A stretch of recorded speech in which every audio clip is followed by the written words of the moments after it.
Hello and welcome to Run to Your Challenges. Hey, in this episode, we're going to discuss the challenge of leaders open doors. Now, if you're new to this show, this is the 5-minute leadership show delivered to you 6 days a week that discusses common leadership challenges and offers encouraging tips to help you and your team run to your challenges. If you haven't subscribed yet, please be sure to subscribe and or enable your Alexa flash briefing so you never miss another episode. This is Paul Grau Jr. from Current Leadership Coaching. And let's talk about today's challenge of leaders open doors and their open door policies.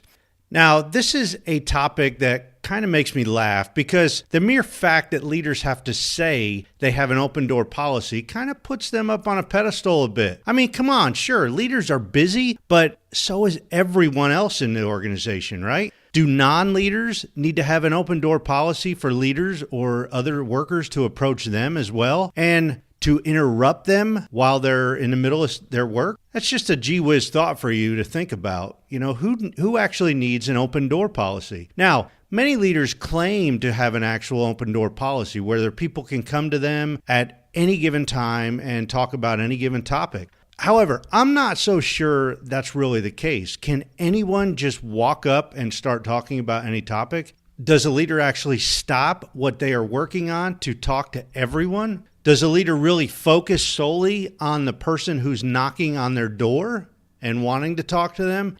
And can all leaders who have an open door policy really afford to stop what they're working on and have a conversation with anyone? I mean, I think the answers to these questions depends on the size of the organization, and probably the bigger the company is, the less chance you have of actually being able to walk into a leader's office and have a conversation. However, should it depend on the size of the company? Is the leader's job so much more important than anyone else's job where they need to have gatekeepers to get into their offices? If a leader claims to have an open door policy, shouldn't anyone and everyone be able to walk in and talk to them? Quite frankly, this is something I struggle with because I'm a serious squirrel chaser. And if somebody brings me a difficult challenge, it's usually game on. I will chase that squirrel until we catch it. We being the key word there, me and the person that comes to me. And I would simply put everything and anything I was working on to the side to have a conversation and to help them. Now,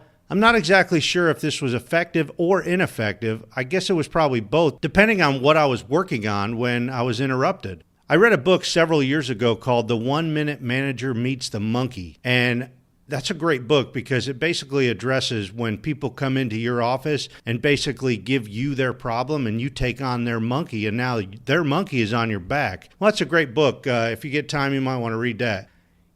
I think having an open door policy can be somewhat challenging for all leaders because usually whenever you're in your office, you're knee deep in work, right? I mean, we're in our office for a reason. I read somewhere that recent studies reveal that whenever anyone gets interrupted at work, it usually takes several minutes, maybe up to 10 or 15 minutes, before they can actually get back to the point where they were before the interruption. Man, just think about how many minutes we're losing for the casual drop-in questions and or conversations. When you think about the time it takes to recover to get back to the point where you were before the interruption, who in the company really has time to have any type of open door policy?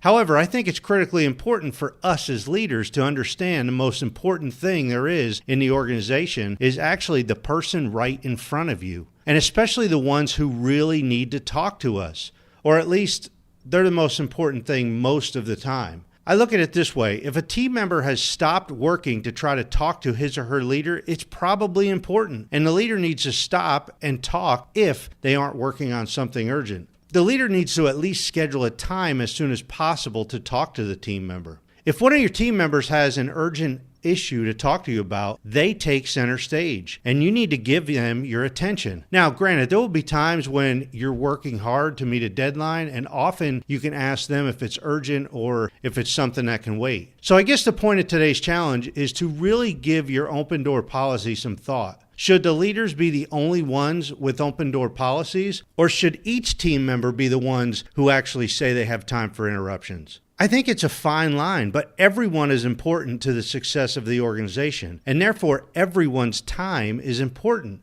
Hey, as always, be sure to subscribe and or enable your Alexa flash briefing so you never miss another episode. If you really like the show, please leave me a 5-star review, and I'd especially love it if you shared this briefing with friends, coworkers, and every leader you know. Feel free to contact me at Paul Grau, that's PaulGrau, at currentleadershipcoaching.com, or by visiting my website at runtoyourchallenges.com. Hey, if you email me your greatest leadership challenge, I will send you a free copy of my latest leadership ebook. Thank you, and until tomorrow, run to your challenges.